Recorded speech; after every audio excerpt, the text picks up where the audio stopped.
प्यारे बच्चों, good morning. मैं मिथिलेश पांडे फिजिक्स पढ़ाने के लिए ऑनलाइन उपलब्ध हूँ। बेटा, आज हम लोग पढ़ेंगे उत्तल दर्पण द्वारा प्रतिबिंब का बनना। यानी उत्तल दर्पण से प्रतिबिंब कैसे बनेंगे। पिछले वाले वीडियो में मैंने आपको बताया था कि अवतल दर्पण में विभिन्न स्थितियों में वस्तु को रखेंगे तो उनका प्रतिबिंब कहाँ पे, किस साइज का और किस नेचर का प्राप्त होगा। वहाँ पे बेटा आप लोग देखे होंगे कि कुल 6 स्थितियाँ थीं, जिसमें 6 विभिन्न स्थितियों में वस्तु को रखे और उसके अनुसार प्रतिबिंब कहाँ बनेंगे वो हम लोगों ने देखा। आज हम लोग देखेंगे कि उत्तल दर्पण में प्रतिबिंब कैसे बनता है विभिन्न स्थितियों में वस्तु को रख करके। अच्छा, यहाँ पर एक महत्वपूर्ण बात पहले आप समझ लो बेटा। जैसे यहाँ पर देखो, ये आपका उत्तल दर्पण है, ये ध्रुव है, इसका फोकस इधर होता है, ये वक्रता केंद्र इधर है। उसके बाद ध्रुव से इधर अब आप जब चलेंगे तो ये ध्रुव से अवे होगा और आते आते अनंत पे चला जाएगा। तो अगर मैं आपसे कहूँ कि अब आपको वस्तु रखना है, जैसे आपको पहले ही बता दिए थे कि वस्तु कहाँ रखा जाता है, दर्पण के बाईं ओर, और किरण भी बाईं ओर से आती है। तो अब जरा मुझे ये बताएं कि अगर ये ध्रुव है और इधर बाएं तरफ ही वस्तु को रखनी है तो हम किस स्थितियों में, कितने स्थितियों में रख सकते हैं। तो देखो, पहला स्थिति तो ये होगा कि हम वस्तु को अनंत पे रख दें। ये लाइन नहीं है, बस इतना, इधर क्या है, ये अनंत है। एक तो स्थिति होगा कि हम वस्तु को अनंत पे रख दें। दूसरी स्थिति क्या होगी, अब हम वस्तु को इधर ले आए। तो अगर इधर लाते हैं तो वो हो जाएगा अनंत और ध्रुव के बीच में। उसके बाद की स्थिति क्या होगी, उसके बाद की स्थिति कुछ भी नहीं होगी, क्योंकि या तो मैं अनंत पे रखूँगा या अनंत और ध्रुव के बीच में रखूँगा। चाहे कहीं भी अनंत से जैसे ही आप ध्रुव की ओर मूव करोगे वस्तु को लेकर के, वो एक ही केस कहलाएगा, अनंत और ध्रुव के बीच में। ध्रुव दर्पण में होता है, हम वहाँ पे रख नहीं सकते। अनंत और ध्रुव के बीच में एक केस हो जाएगा और अनंत पर दूसरा केस हो जाएगा। यानी उत्तल दर्पण द्वारा जो प्रतिबिंब बनता है उसमें कितनी स्थितियां संभव है, 2 स्थिति। तो पहला स्थिति है हम कहाँ पे रखें, अनंत पर। दूसरी स्थिति कहाँ है, अनंत एवं दर्पण के ध्रुव के बीच में। ये 2 ही स्थिति में हम वस्तु को बेटा रख सकते हैं। तो देखिए, अगर मैं अनंत पर रखा तो अब इमेज प्रतिबिंब कहाँ बनेगा, दर्पण के पीछे, फोकस पर। ठीक है, अनंत पर रखेंगे तो दर्पण के पीछे मुख्य फोकस F पर। कैसा बनेगा, अत्यधिक छोटा और बिंदु आकार का, पॉइंट साइज का बनता है। उसके बाद कैसा बनेगा, आभासी एवं सीधा। इस तरह के आपके प्रतिबिंब बनेंगे। अच्छा, दूसरी स्थिति क्या है, दूसरी स्थिति में हम अनंत एवं दर्पण के ध्रुव P के बीच में अगर रखते हैं तो प्रतिबिंब कहाँ बनेगा, दर्पण के पीछे बनेगा। अब कहाँ बनेगा, दर्पण के पीछे P, ये P है, P तथा F के बीच में, यानी ध्रुव तथा मुख्य फोकस के बीच में। कैसा, छोटा, इसमें अत्यधिक छोटा और इसमें छोटा। कैसा, आभासी तथा सीधा। तो इससे एक चीज़ तो आपको क्लियर हो गया कि अगर आपसे कोई पूछता है कि उत्तल दर्पण में प्रतिबिंब कैसा बनता है, तो हम कहेंगे उत्तल दर्पण में हमेशा प्रतिबिंब आभासी एवं सीधा बनता है। What is the nature of image in convex mirror. उत्तल दर्पण में जो प्रतिबिंब होते हैं उसकी प्रकृति क्या होती है। जब भी प्रकृति पूछा जाए, नेचर पूछा जाए, इसका मतलब आपको ये बताना है कि आभासी एवं सीधा है कि वास्तविक एवं उल्टा है। तो उत्तल दर्पण का प्रतिबिंब का नेचर कैसा होता है, आभासी एवं सीधा, यानी हमेशा आभासी एवं सीधा ही बनेगा।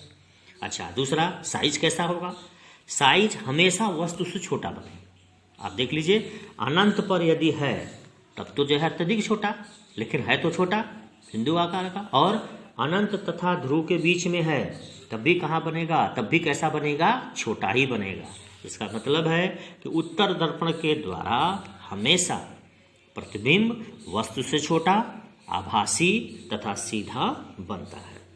अब हम इसको रे डायग्राम में देख सकते हैं। देखिए, सबसे पहले ये मैंने उत्तल दर्पण ले लिया, ये ध्रुव है, मुख्य फोकस, वक्रता केंद्र, ये दाहिने तरफ होता है। अच्छा, इधर बाएं तरफ देखिए, ये अनंत पर हमने एक वस्तु ए भी रख दिया, ए बी।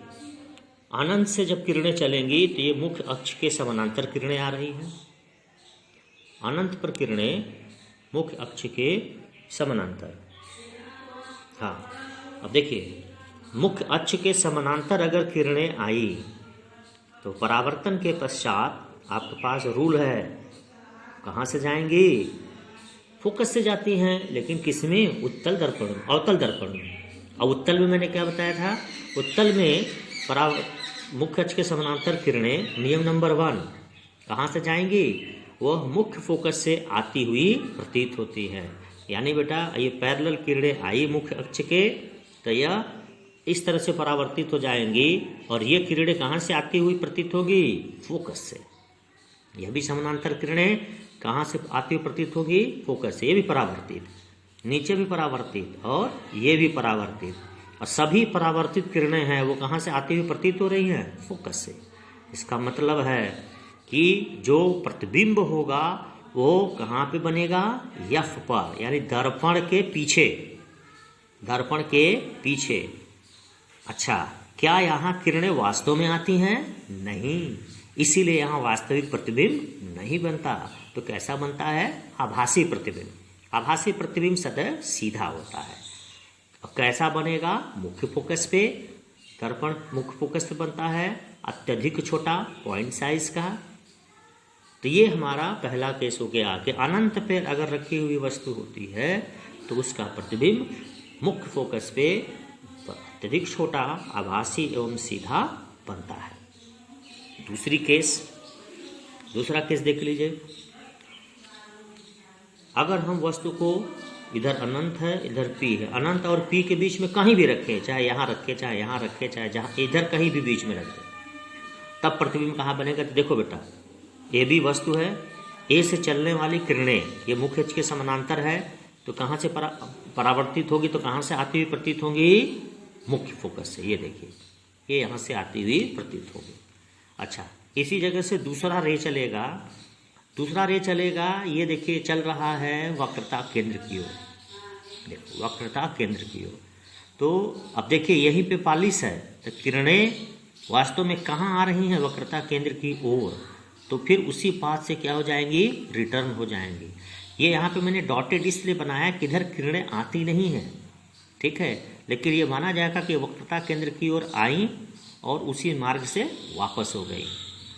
उसके बाद नीचे से भी देखो, बी से यह भी किरणें मुख्य अक्ष की तरफ से आई है, मुख्य अक्ष के अनुदिश, और पी लंबवत होता है मुख्य अक्ष जो है दर्पण पे, तो ये पुनः उसी मार्ग से क्या होंगी, वापस हो जाएंगी। तो देखिए, ये जो परावर्तित किरणें हैं, जो सी से वापस लौट रही है, जो एफ से, तो इसका प्रतिबिंब कहाँ बन रहा है, ए डैश और नीचे बी डैश। और कहाँ पे बना बेटा, पोल और फोकस के बीच में। कैसा, वस्तु से छोटा और आभासी एवं सीधा। अच्छा, एक चीज और भी देखना बेटा, जैसे अगर ये अनंत पर था, ये देखिए, अगर ये अनंत पर है तो प्रतिबिंब कहाँ बना, एफ पे, अत्यधिक छोटा।